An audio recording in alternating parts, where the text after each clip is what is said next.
Hello friend, जय हिंद, नमस्कार। आप सभी का फिर से हमारे YouTube channel GK GS discussion YouTube platform पर स्वागत है। तो खान सर का जो पॉकेट जीके का जो बुक है उसका एनालिसिस हम प्रतिदिन 6 बजे सुबह में करवा रहे हैं। ठीक है, तो आप लोग जो भी लोग इच्छुक हैं, चाहे आप किसी भी एग्जाम की तैयारी करते हैं, वो सभी एग्जाम के लिए महत्वपूर्ण है। ठीक है, तो बिल्कुल जो है सीरियल बेस हम चल रहे हैं और साथ ही साथ जो है खान सर का जो बुक है उसमें सब्जेक्टिव दिया हो, लेकिन हम उसको ऑब्जेक्टिव में कन्वर्ट करके लाते हैं ताकि आपको याद करने में, पढ़ने में मजा आए, आसानी हो। ठीक है, तो चलिए, और इसका पीडीएफ प्राप्त करने के लिए आपको टेलीग्राम चैनल ज्वाइन करना पड़ेगा, जो लिंक दिया हुआ है डिस्क्रिप्शन बॉक्स में। और साथ ही साथ एक और सूचना है कि 1000 प्रश्नों का जो है मैंने मैराथन भी डाल दिया है, 2 पार्ट में। एक पार्ट पहले डाला गया था और एक पार्ट जो है अभी डाला गया है। ठीक है, तो दोनों पार्ट को आप लोग देख सकते हैं, जो लोग डेली वीडियो नहीं देख पाते हैं। ठीक है, सब जो है लिंक दिया हुआ है। चलिए, पहला क्वेश्चन की बात करते हैं। कह रहा, मानव में अस्थाई निवास की प्रवृत्ति किस काल में हुई थी? तो मानव में अस्थाई निवास की जो प्रवृत्ति हुआ कि नहीं, हमको भी अब कहीं घर बना के रहना चाहिए, तो ये जो प्रवृत्ति आई, ये आपको किस काल में आई? नवपाषाण काल में। किस काल में आई? तो नवपाषाण काल में आई। ठीक है, पूरा पाषाण काल की बात करते हैं तो इसको कई बार बताए हैं। इसकी जो आरंभ मानी जाती है, आरंभ आरंभ जो है किस युग से मानी जाती है? तो प्लाइस्टोसिन, प्लाइस्टोसिन है ना। जो लोग वीडियो लगातार देख रहे होंगे उनको एकदम घोर के पिया गया होगा, याद करने की जरूरतें नहीं है। इतना चीज हम रगड़ते हैं, इतना बार बार बोलते हैं कि आपको याद करने की आवश्यकता नहीं है, आपको याद हो जाएगा, सिर्फ वीडियो देखना है लगातार। ठीक है, तो पूरा पाषाण काल का आरंभ जो है किस युग से माना जाता है? तो प्लास्टोसिन युग से। ठीक है, अगर आपसे पूछता है कि जो आग का आविष्कार हुआ था, आग आग का जो आविष्कार हुआ था वो किस काल में हुआ था? आग का आविष्कार तो पूरा पाषाण काल में हुआ था। ये दोनों बातें आपको ध्यान में रखना है। मध्य पाषाण काल की अगर हम बात करते हैं तो इसको जो है माइक्रोलिथ, माइक्रोलिथ माइक्रोलिथ युग कहा जाता है। माइक्रोलिथ युग अगर पूछेगा किस काल को कहा जाता है, तो मध्य पाषाण काल को। मध्य पाषाण काल की बात करते हैं तो यहाँ पर जो है आपका शिकार है ना, शिकार करने का, है ना, शिकार करने का जो अवशेष मिला है, प्रमाण मिला है, वो कब से किस काल में मिला है? तो मध्य पाषाण काल में। ठीक है, मानव का अस्थि पंजर, मानव का अस्थि पंजर, अस्थि पंजर अगर आपसे पूछेगा कि ये जो है किस काल से मिला है, तो मानव का जो अस्थि पंजर मिला है वो आपको मध्य पाषाण काल से ही मिला है। कहां से मिला है? तो मध्य पाषाण काल से मिला है। ठीक है, पशुपालन का साक्ष की बात करते हैं तो पशुपालन का जो पशुपालन, ठीक है, इसको शिकार नहीं, पशुपालन कर दीजिए इसको। ठीक है, पशुपालन, पशुपालन है ना। पशुपालन करने का जो प्रमाण मिला है वो आपको किस काल से मिला है? तो मध्य पाषाण काल से, मध्य पाषाण काल से। ये बातें आपको ध्यान में रखना है। चले अगला क्वेश्चन पर। कर मनुष्यों ने सर्वप्रथम किस जानवर को पालतू बनाया था? तो देखिए क्वेश्चन इंपॉर्टेंट है, बार बार पूछा जाता है। तो ये कुत्ता को बनाया था। किसको बनाया था? कुत्ता को बनाया गया था।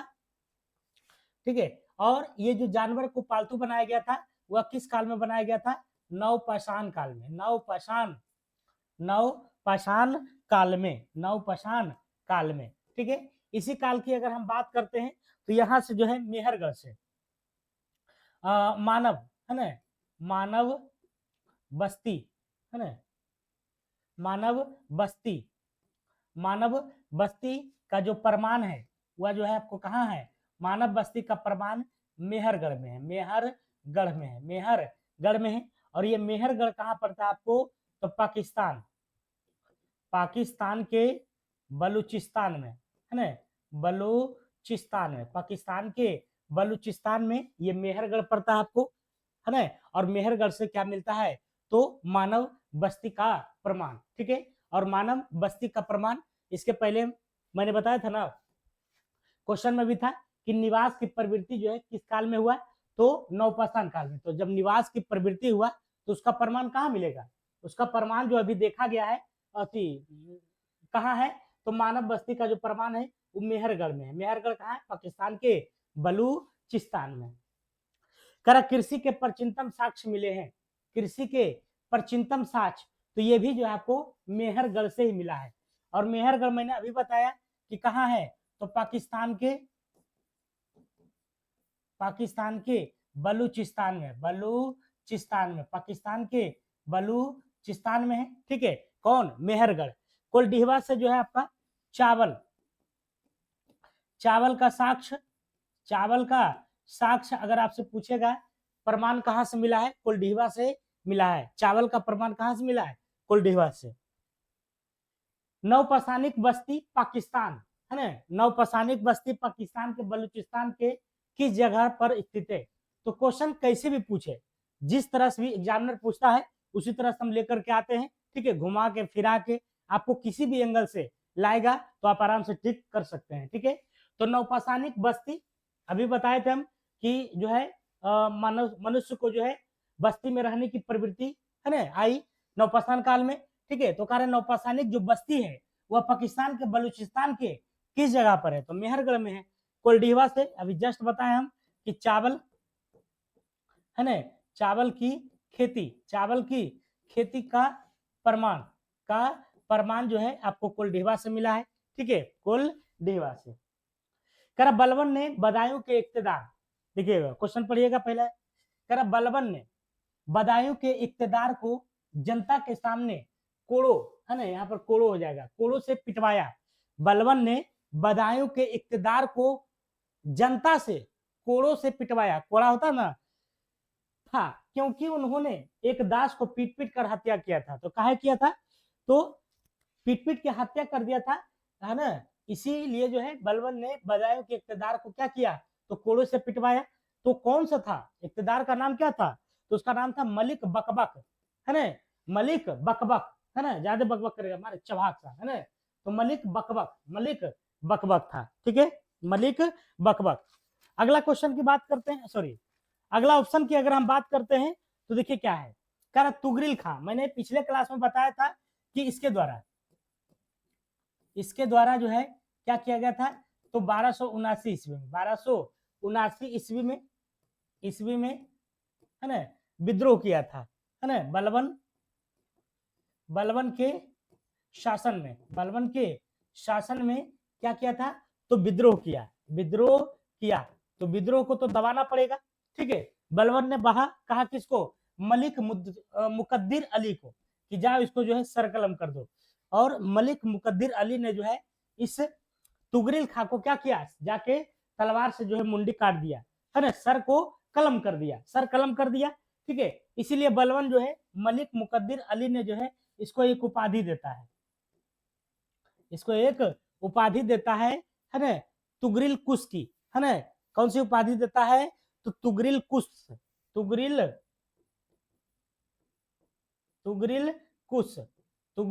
कुश की उपाधि किसे मिला, मलिक मुकद्दिर अली को। काहे मिला, क्योंकि तुगरिल खां को मारा किसके आदेश पर, बलबन। काहे मारा, तो विद्रोह कर रहा था, कब, 1279 में। कर बलबन ने एकताओं में भ्रष्टाचार को रोकने के लिए किस अधिकारी की नियुक्ति किया था, तो देखिए बलबन ने एकताओं में भ्रष्टाचार को रोकने के लिए किस अधिकारी का नियुक्ति किया था, तो ख्वाजा का, किसका, ख्वाजा को। ठीक है, इक्तदारी प्रथा की बात करते हैं तो एकता प्रथा को जो लागू किया था इल्तुतमिश के द्वारा, ठीक है, लेकिन एकता प्रथा को बंद जो कर दिया था वो किसके द्वारा किया गया था, तो बलबन के द्वारा। किसके द्वारा, बलबन के द्वारा। कर डुप्ले की पराजय किस आंग्ल फ्रांस युद्ध में हुआ था, या आंग्ल फ्रांस कहिए या आंग्ल कर्नाटक युद्ध कहिए, तो टोटल 3 गो युद्ध हुआ।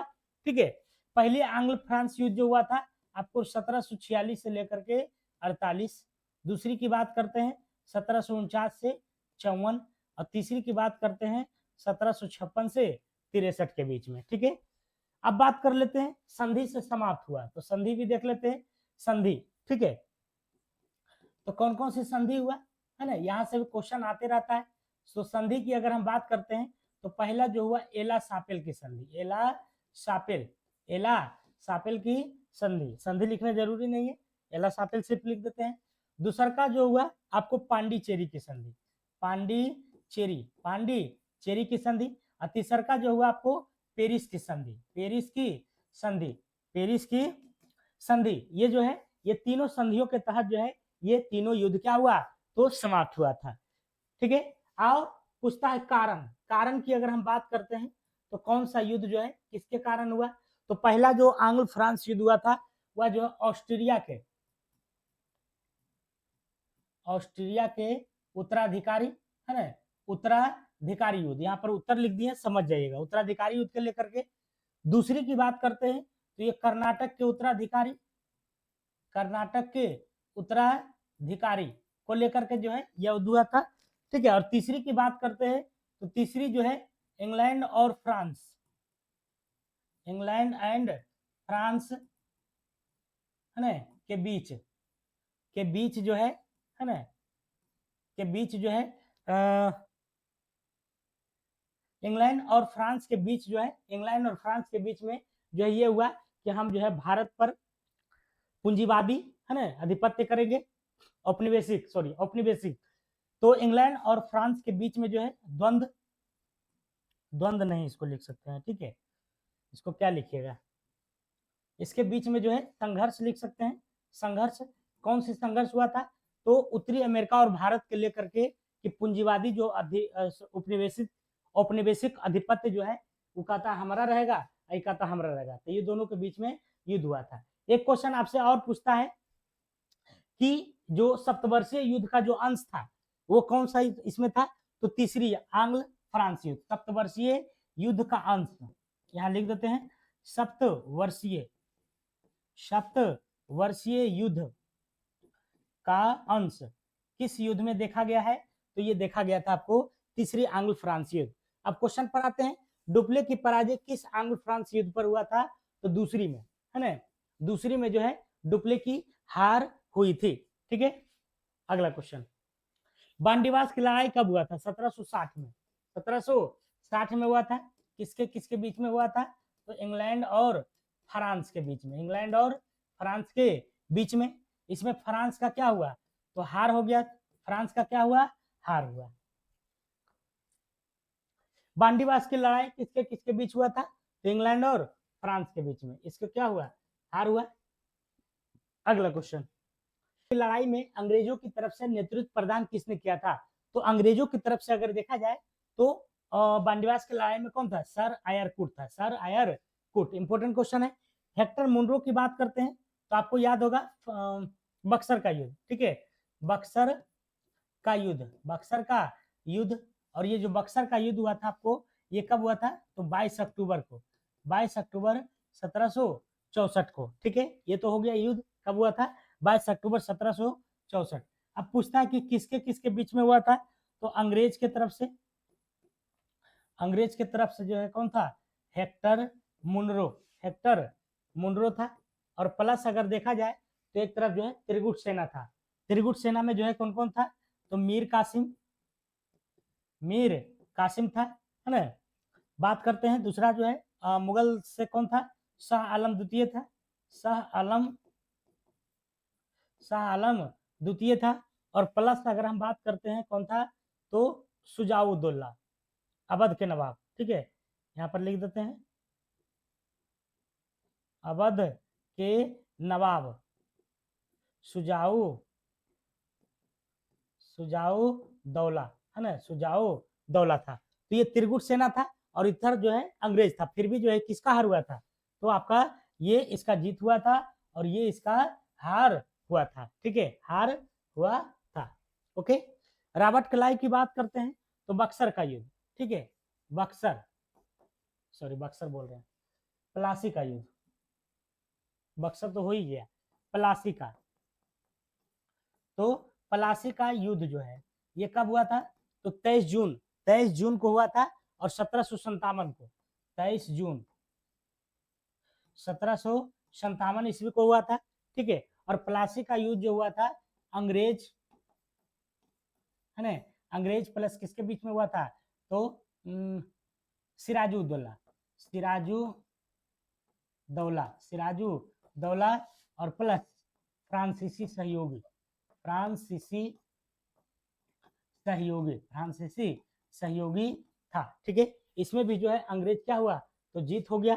ठीक है, तो प्लासी का युद्ध जो है 1757 में हुआ था, और ये प्लासी कहाँ पड़ता है, कमेंट करिएगा। ठीक है, और बक्सर का युद्ध से जो है अंग्रेजी सत्ता पूरा तरह से जो है क्या हो गया था, इसके हाथों में चला गया था। अगला प्रश्न है, कह रहा कि पांडिचेरी को अंग्रेजों ने कब छीन लिया था, तो पांडिचेरी को अंग्रेजों ने कब छीना, 1761 में। पांडिचेरी की बात करते हैं तो इसकी जो स्थापना हुआ था, इसकी स्थापना कब हुआ था, 1674 में। ठीक है, किसके द्वारा हुआ था, तो फ्रैंको मार्टिन, किसके द्वारा, फ्रैंको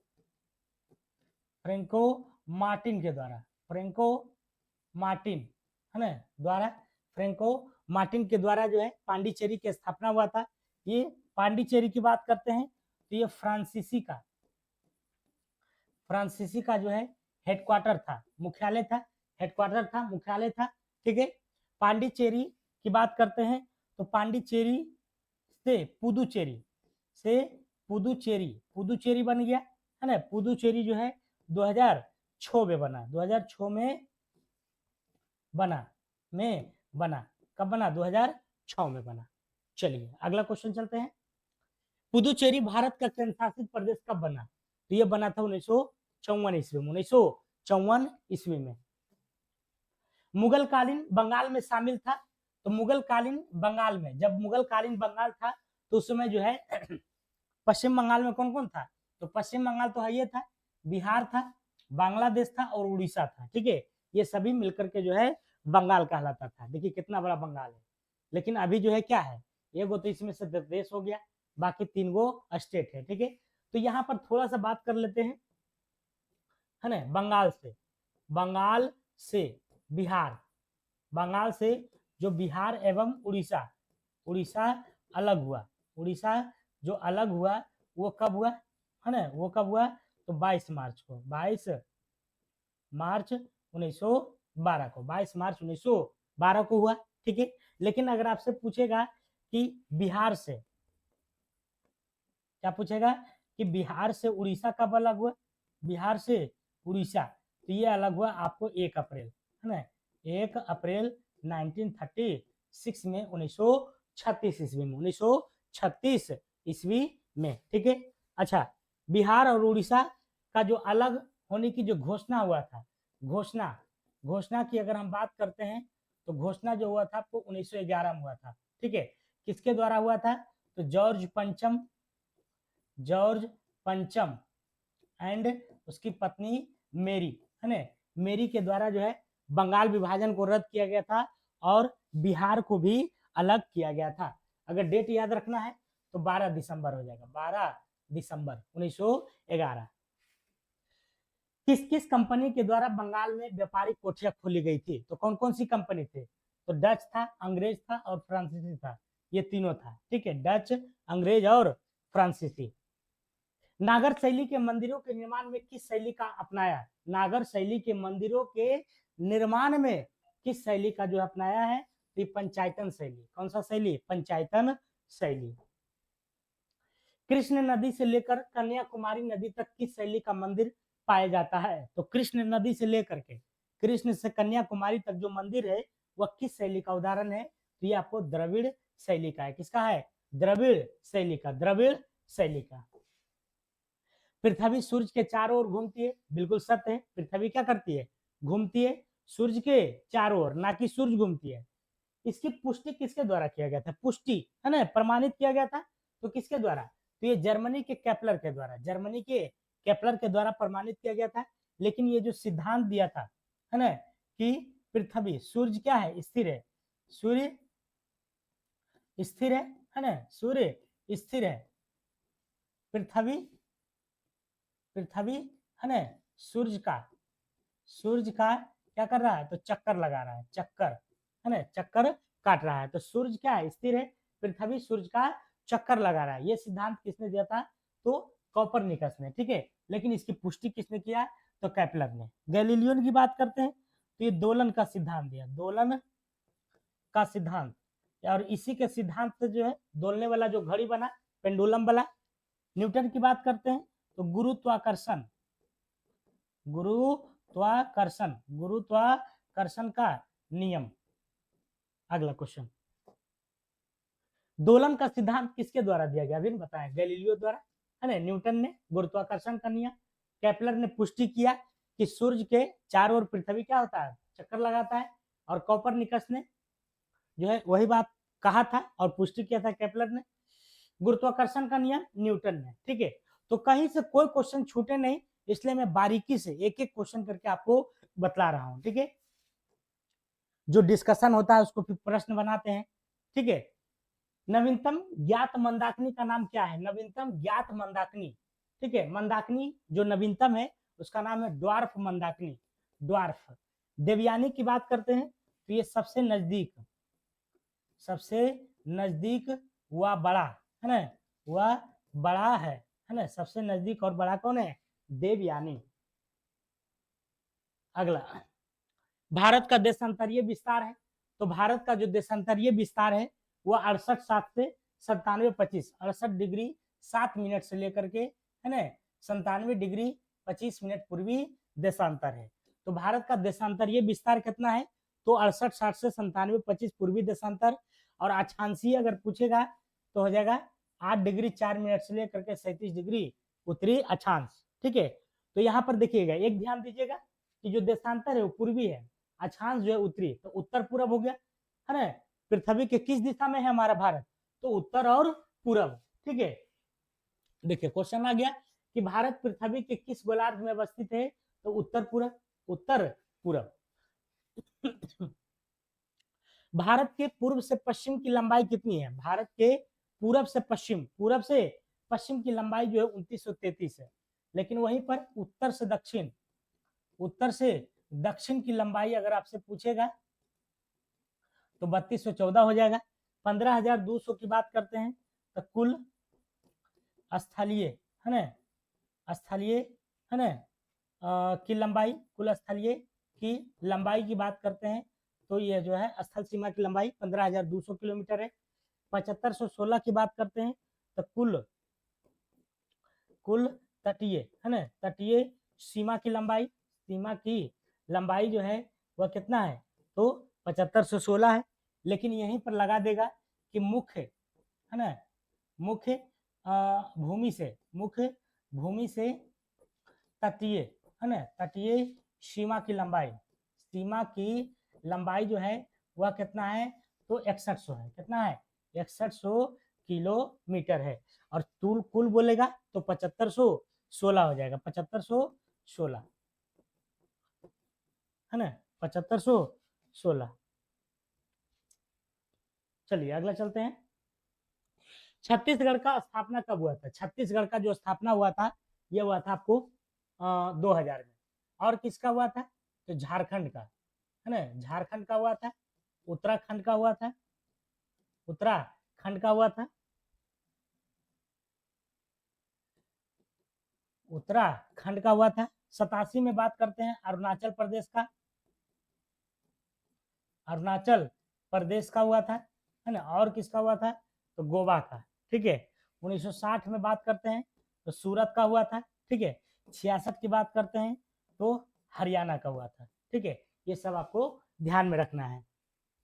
भारत का हीरा शहर कौन है, तो सूरत है, भारत का हीरा शहर सूरत है। जमशेदपुर की बात करते हैं तो इस्पात नगरी, ठीक है। जमशेदपुर से ही जो है 1907 में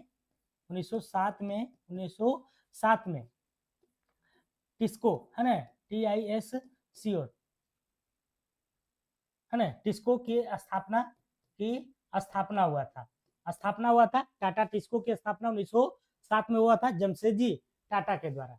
लखनऊ को पता है कि नवाबों का शहर कहा जाता है, नवाबों का शहर, ठीक है, नवाबों का शहर कहा जाता है, नवाबों का शहर लखनऊ, ठीक है। सुनहरा शहर अगर आपसे पूछेगा तो जैसलमेर हो जाएगा। सुरु घाटी स्थित है, सुरु घाटी तो ये लद्दाख में है, ठीक है। सुरु घाटी कहाँ है, तो लद्दाख में स्थित है, सुरु घाटी कहाँ है, लद्दाख में, ठीक है। किन्नौर घाटी की बात करते हैं तो हिमाचल प्रदेश में किन्नौर घाटी, किन्नौर घाटी, किन्नौर घाटी हिमाचल प्रदेश में। उत्तराखंड की बात करते हैं तो सौर घाटी, सौर घाटी उत्तराखंड में है। नागालैंड की बात करते हैं तो कुजू, है ना, नागालैंड में कौन सा है, जूकू, कुजू नहीं, जूकू, जूकू घाटी, जूकू घाटी कहाँ है, नागालैंड में। मसालों का बगीचा किसको कहते हैं, केरल को। मसालों का बगीचा किसको कहते हैं, केरल को कहते हैं, ठीक है। और जमशेदपुर को भारत का पीट्सबर्ग, भारत का पीट्सबर्ग, पीट्सबर्ग जो है किसे कहते हैं, तो जमशेदपुर को, है ना। मुंबई का भारत का प्रवेश द्वार, भारत का प्रवेश द्वार, भारत का प्रवेश द्वार जो है वो कौन है, मुंबई है। कोलकाता की बात करते हैं तो यहाँ पर जो है डायमंड, डायमंड हार्बर, है ना, डायमंड हार्बर, है ना, कोलकाता को। पूंजीवादी एवं समाजवादी अर्थव्यवस्था का मिश्रण क्या कहलाता है, पूंजीवादी और समाजवादी, ठीक है, तो ये कहलाता है मिश्रित अर्थव्यवस्था। भारत की अर्थव्यवस्था कैसी है, तो भारत की अर्थव्यवस्था जो है मिश्रित अर्थव्यवस्था है। पूंजीवादी अर्थव्यवस्था की बात करते हैं तो यह निजी अर्थव्यवस्था है, निजी अर्थव्यवस्था, अर्थव्यवस्था है निजी, है ना, प्राइवेट रहता है। इसमें जो है सिर्फ और सिर्फ जो है इसका जो लक्ष्य रहता है, इसका जो लक्ष्य रहता है लाभ कमाना, लाभ कमाना, चाहे जैसे भी कमावे, है ना। इसको पूंजीवादी अर्थव्यवस्था की बात करते हैं तो ये सरकार से मुक्त रहता है, सरकार से मुक्त रहता है, ठीक है। इसका जो लाभ जो डिपेंड करता है वह बाजार के व्यवस्था पर करता है, ठीक है। लेकिन समाजवादी अर्थव्यवस्था की बात करते हैं तो ये जो है लोक कल्याण के लिए है, लोक लोक कल्याण अर्थव्यवस्था, है ना, कह सकते हैं इसको कि लोक कल्याण अर्थव्यवस्था है। इसका सिद्धांत की बात करते हैं तो इसका जो सिद्धांत है, प्रतिपादक जो है वो कौन है, कार्ल मार्क्स है, कार्ल मार्क्स है ना। समाजवादी अर्थव्यवस्था का प्रतिपादन किसने किया, तो कार्ल मार्क्स ने, कार्ल मार्क्स ने, ठीक है।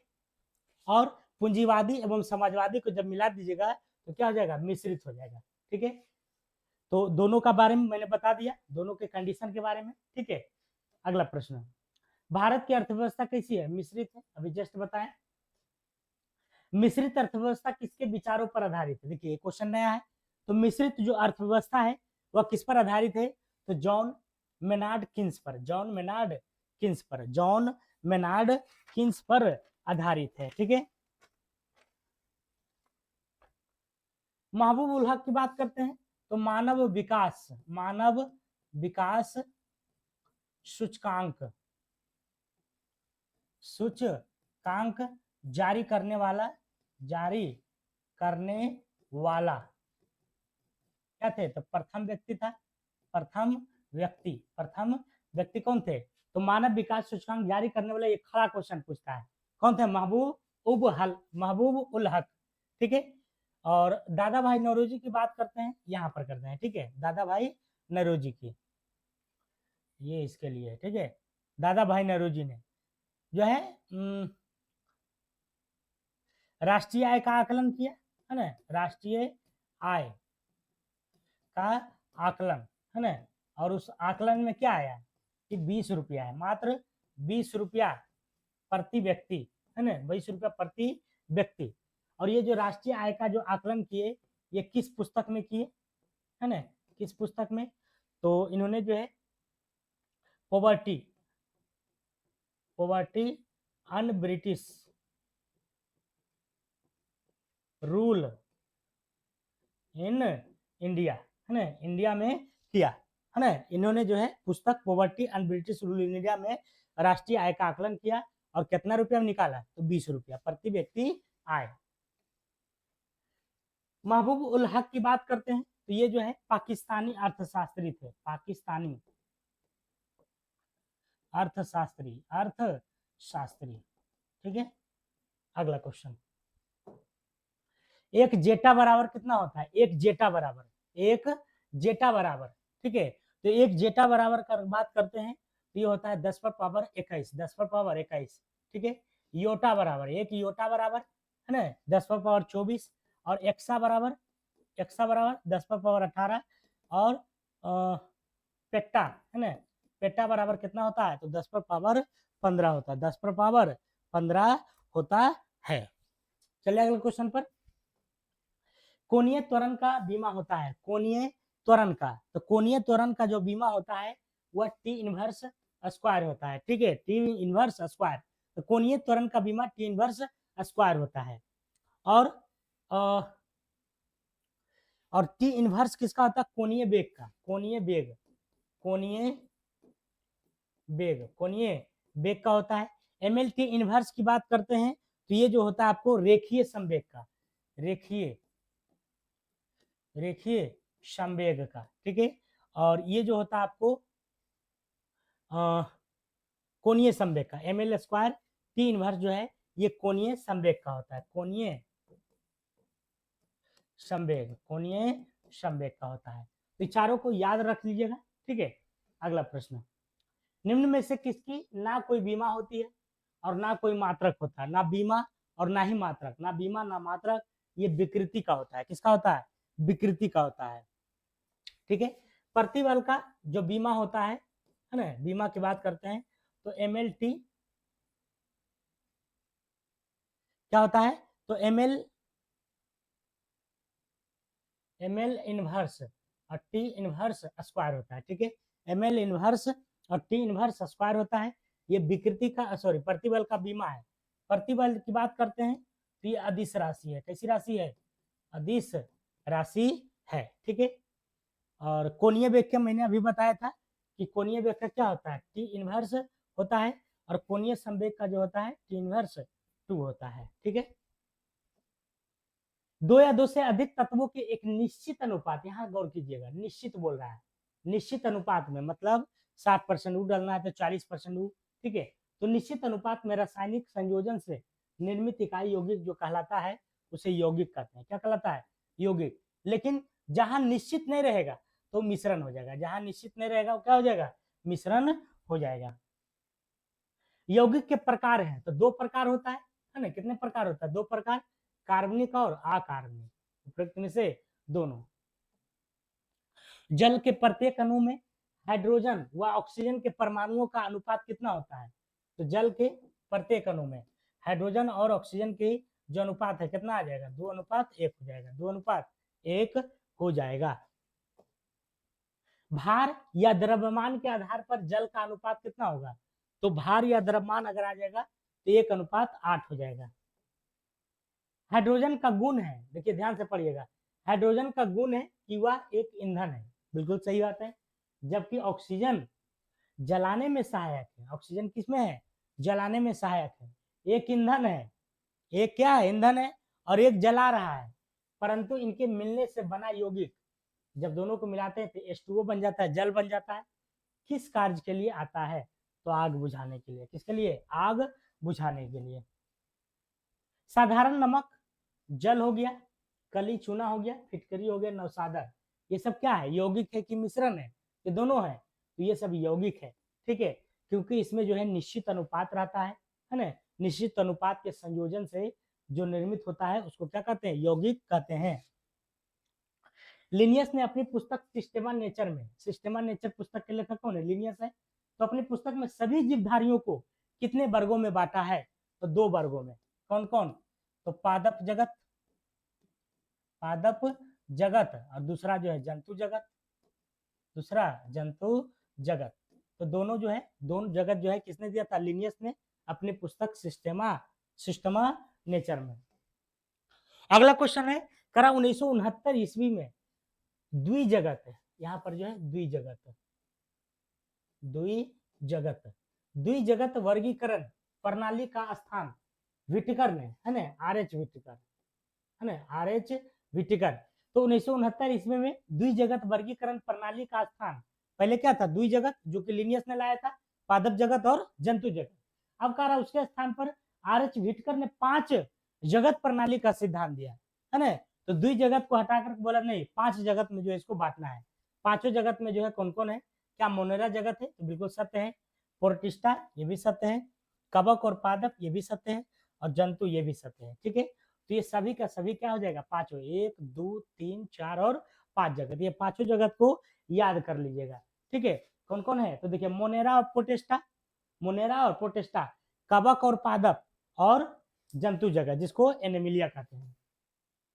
वायुमंडल में आर्गन की मात्रा कितनी है, देखिए वायुमंडल में 21% की बात करते हैं तो ऑक्सीजन है, ऑक्सीजन है। ठीक है, ऑक्सीजन है। 78% की बात करते हैं तो नाइट्रोजन हो जाएगा, और 0.03 की बात करते हैं CO2 हो जाएगा, और ये बचाएगा आपको आर्गन, तो आर्गन कितना हो जाएगा 0.93%। जैव मंडल का विस्तार वायुमंडल में कितनी ऊंचाई तक है, जैव मंडल का जो विस्तार है वो वायुमंडल में कितनी ऊंचाई तक है, तो ऊंचाई है 17 किलोमीटर तक है। ठीक है, और महासागर से जो नितल है ना, मतलब नीचे नीचे की बात करते हैं तो कितना है 11 किलोमीटर, ऊंचा कितना है 17 किलोमीटर। पारिस्थितिकी या इकोलॉजी किस भाषा का शब्द है, तो ये ग्रीक भाषा का शब्द है। ठीक है, इकोलॉजी शब्द शब्द की बात करते हैं तो अर्नेस्ट हैकल के द्वारा दिया गया था। ठीक है, तो लगातार आप जुड़े जब रहिएगा तो आपको जो है काफी नॉलेजेबल हो जाएगा। ठीक है, अगला प्रश्न। तो चलिए, वीडियो अगर अच्छा लग रहा है तो लाइक का बटन दबा दीजिए, आप लोग कंजूसी मत कीजिए, और नए हैं तो सब्सक्राइब कर दीजिए। राजीव गांधी खेल रत्न पुरस्कार की कितनी राशि है, तो राजीव गांधी खेल रत्न पुरस्कार की जो राशि है वो कितना था, तो 7.5 लाख है। कितना है, 7.5 लाख है। 15 लाख जो है आपको द्रोणाचार्य पुरस्कार में, द्रोणाचार्य है ना, या फिर अर्जुन पुरस्कार, या फिर अर्जुन पुरस्कार में है। ठीक है, 25 लाख जो है मेजर ध्यानचंद्र पुरस्कार में 25 लाख रुपया। मेजर ध्यानचंद्र को हॉकी का जादूगर है ना, हॉकी का जादूगर कहा जाता है। 5 लाख की बात करते हैं तो महाराणा प्रताप पुरस्कार में कितना रुपया दिया जाता है, 5 लाख रुपया। ठीक है, और राजीव गांधी खेल रत्न पुरस्कार का नाम बदलकर क्या रखा गया है, तो मेजर ध्यानचंद्र पुरस्कार रखा गया है। ठीक है, अगला प्रश्न। चक्रवर्ती राजगोपालाचारी को मरणोपरांत नहीं हुआ, ठीक है, को भारत रत्न कब दिया गया था, तो 1954 में। 1954 में जो है 3 लोगों को दिया गया था, तो एक तो है राजगोपालाचारी हो जाएगा। ठीक है, दूसरा जो है सर्वपल्ली राधाकृष्णन,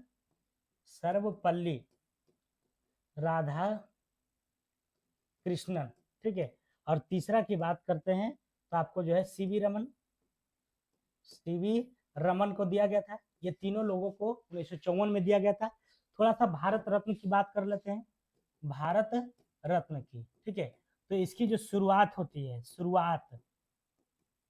वो कब होती है, 2 जनवरी को होती है, 2 जनवरी 1954 को होती है।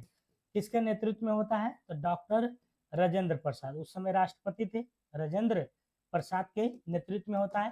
ठीक है, कला साहित्य एवं विज्ञान के क्षेत्र में जो अच्छे काम करते हैं उनको ये पुरस्कार दिया जाता है। कौन सा, भारत रत्न, भारत के सर्वोच्च पुरस्कार है, भारत के सर्वोच्च पुरस्कार है। ठीक है, अगर आपसे पूछेगा कि मरणोपरांत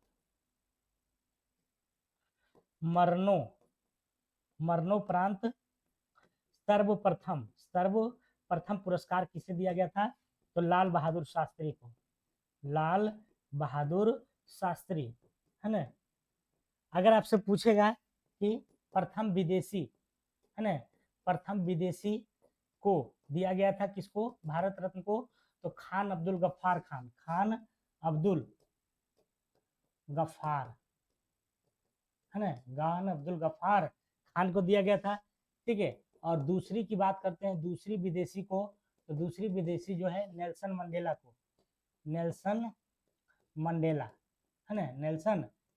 को दिया गया था। ओके, आगे चले।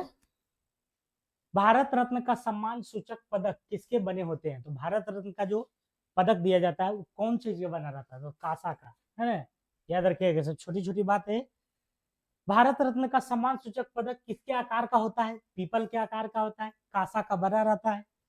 ठीक है, भारत रत्न का सम्मान सूचक पदक पीपल के पत्ते का आकार का होता है, जिसकी बीमा होती है। ठीक है, तो उसकी आकार तो 58 Y4 और Y3 होता है। 58 4 और 3 है ना, क्या क्या, लंबा, चौड़ा और ऊंचा, मोटा, है ना। दी डिटेल्स पुस्तक के लेखक कौन है? तो ये है ला गेनवर्क, ला गेनवर्क, ला गेनवर्क था। ठीक है, तो चलिए ये हमारा था 50 क्वेश्चन का सीरीज, जो प्रतिदिन 6 बजे आता है। और जैसे ही 500 क्वेश्चन पूरा जाता है, मैं इसका मैराथन लेके आता हूँ, ताकि आपको रिवीजन भी हो जाए। जो लोग प्रतिदिन नहीं देखते हैं वो एक ही बार देख सकते हैं, 5 घंटा का वीडियो रहता है। तो पार्ट 1 और पार्ट 2 यानी कि 1000 प्रश्न मैंने डाल दिया है, और ये 1500 जैसी प्रश्न पूरेगा तो मैं इसको भी डाल दूंगा। ठीक है, तो चलिए तब तक के लिए अपना ध्यान रखिएगा, और इसका पीडीएफ जो है आपको टेलीग्राम चैनल पर मिल जाएगा। ठीक है, तो आप लोग जो है मन लगा के वीडियो देखिए, ठीक है, समझिए, और जब भी देखिए तो सीरियल से देखिए, क्योंकि सीरियल से ये क्लास देखिएगा तो आपको ज्यादा समझ में आएगा। ठीक है,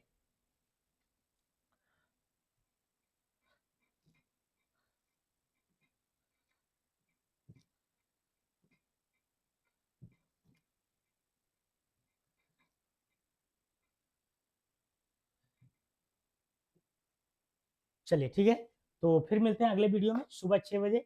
तब तक के लिए अपना ध्यान रखिए। जय हिंद, जय भारत।